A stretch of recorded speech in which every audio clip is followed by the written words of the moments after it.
আসসালামু আলাইকুম। আপনারা সবাই কেমন আছেন? আশা করি সবাই ভালো আছেন। আমরা আল্লাহর রহমতে সবাই ভালো আছি। আজকে ভিডিওটি শুরু করলাম সকালে নাস্তা দিয়ে। এখন আগে তরকারিটা রান্না করে নেব। এটা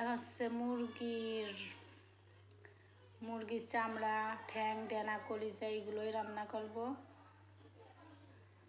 আপনারা অনেকে আবার এগুলো পছন্দ না করতে পারেন, কিন্তু আমরা এগুলো অনেক পছন্দ করি। আমরা গরিব মানুষ, সব ধরনের খাবারই খাই।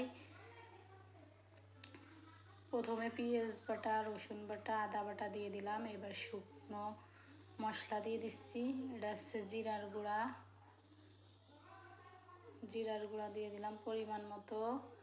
এরপর একটু নাড়াচাড়া করে নিচ্ছি, না তলের দিক হয়ে যাবে, পুড়ে যাবে। এবার দিয়ে দিচ্ছি মরিচের গুঁড়া। আমরা মরিচের গুঁড়া ব্যবহার করি। মরিচের গুঁড়া দিলাম। এবার দিচ্ছি গোলমরিচের গুঁড়া, মানে মশলা সব কিছু ভাজানো এর সাথে, সেই মশলাটা দিয়ে দিলাম।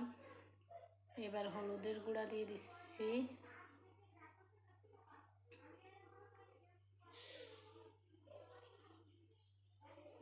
হলুদ দিয়ে দিলাম। এবার লবণ দিয়ে দেব।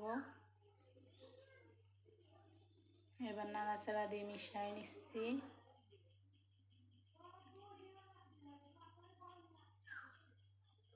মশলাটা কষায় নেব ভালো করে।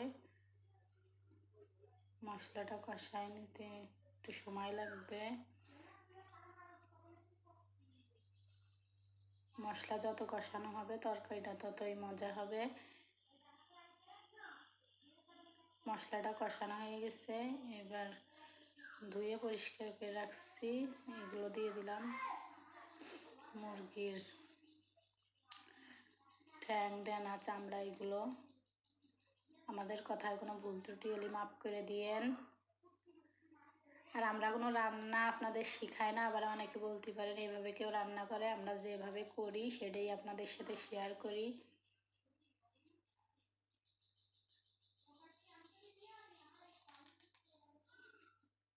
ক্যামেরা ধরতে একটু সমস্যা, ক্যামেরা ধরার কেউ নেই। আমার ননদ ক্যামেরা ধরে, কিন্তু পড়তে গেছে, এই জন্য একা একাই ক্যামেরা ধরে করতেছি। একটু সমস্যা হলে এটা একটু মানায় নিন আপনারা।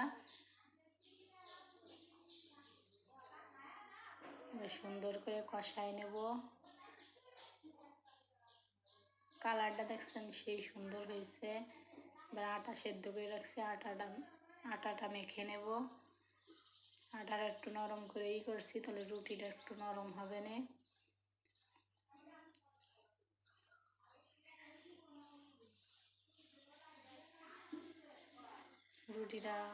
আটাটা মেখে নিলাম। এবার আবার এটা কষানো হয়ে গেছে, তেল ছেড়ে দিছে। এটা একটু নাড়াচাড়া দিয়ে নিলাম। একবার দেখছেন কি সুন্দর একটা কালার আইছে। এবার পানি দিয়ে দেব। পানি দিয়ে কিছুক্ষণ জাল দিয়ে নামাই নিলেই হয়ে যাবে।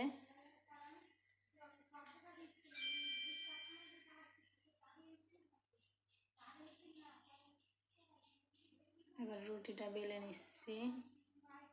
আমার রুটি অতটা গোল হয় না, যেভাবে পারি সেইভাবেই বানাই। আপনাদের কার কার পছন্দ এই খাবারটা অবশ্যই কমেন্টে জানাবেন।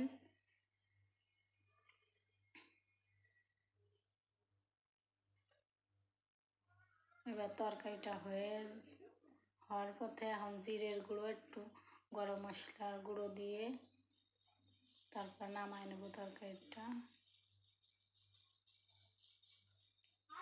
একা একা ক্যামেরা ধরছি তো এই জন্যই একটু সমস্যা হয়েছে ভিডিওটায়। আর আমরা নতুন, ভুল ত্রুটি হলেই সবাই ক্ষমার দৃষ্টিতে দেখবেন। আর ভিডিওতে কোনো কিছু ভুল থাকলে সেটা আমাদের অবশ্যই জানাবেন, শুধরাই নেওয়ার চেষ্টা করব। দেখুন তরকারির কালারটা কি সুন্দর হয়েছে। অনেকে আলু দিয়ে রান্না করে, কিন্তু আলু আমাদের অতটা পছন্দ না, এই জন্য দিলাম না। তরকারিটা নামায় নিয়েছি। এবার তা বসাই দিলাম, রুটিগুলো সেঁকে নেব। কড়াই তা গরম হয়ে গেছে। এবার রুটি দিয়ে দিলাম।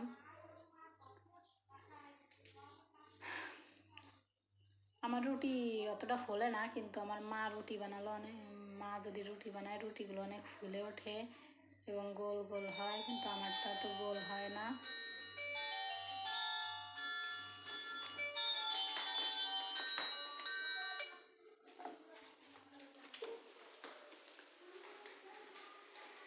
একে একে রুটিগুলো সেঁকে নিচ্ছি।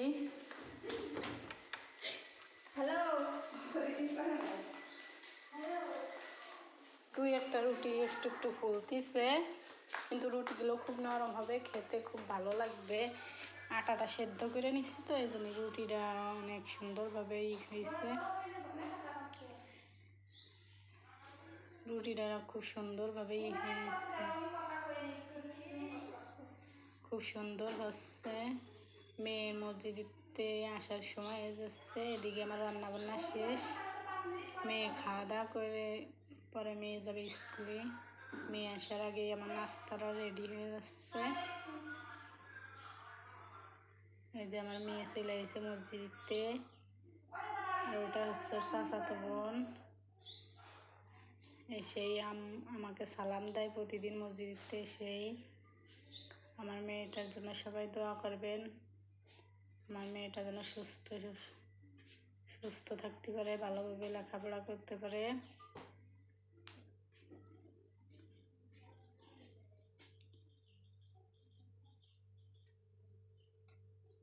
মেয়েটা ঘরে চলে আসলো, বই খাতা রাখছে। এবার মেয়ের জন্য নাস্তা নিয়ে আসবো, ও খাওয়া দাওয়া করে এসে চলে যাবে।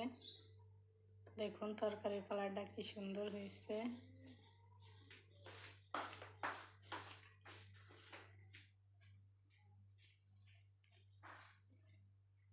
ও ঝাল একটু কম পছন্দ করে, এই জন্য ঝোলের পরিমাণটা একটু কম নিচ্ছি। শুধু এইগুলো দিয়েই ওর রুটি খাওয়া হয়ে যাবে, পুরোটাও খাবে না। এর ভিতর আমিও খাবো, আর ননদ স্কুলে গেছে, ও এসেই খাওয়া দাওয়া করবে। মেয়েকে খেতে দিলাম, মেয়ে এবার খাবে, খেয়ে বলবে কেমন হয়েছে। ভুল ত্রুটি হলে আপনারা মাফ করে দিয়েন। ভিডিওটা ভালো লাগলে অবশ্যই লাইক কমেন্ট সাবস্ক্রাইব করে দিয়েন। আমার মেয়ে বলতেছে খুব টেস্টি হয়েছে আম্মু। আপনারা এই খাবারটি কে কে পছন্দ করেন অবশ্যই আমাদের কমেন্টের মাধ্যমে জানাবেন। ভিডিওটি এই পর্যন্ত।